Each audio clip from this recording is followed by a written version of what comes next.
చూడు చూడు ఆరుతున్న సెలయేరు ఏమంటుంది, తుళ్ళి తుళ్ళి ఆడుకుంటూ ఏ చోటాగనుంది.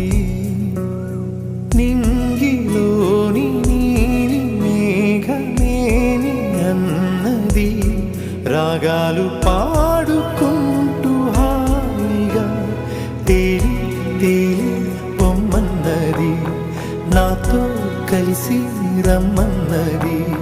గాలిలోన గువ్వలాగా నీ వాడుకోమన్నది.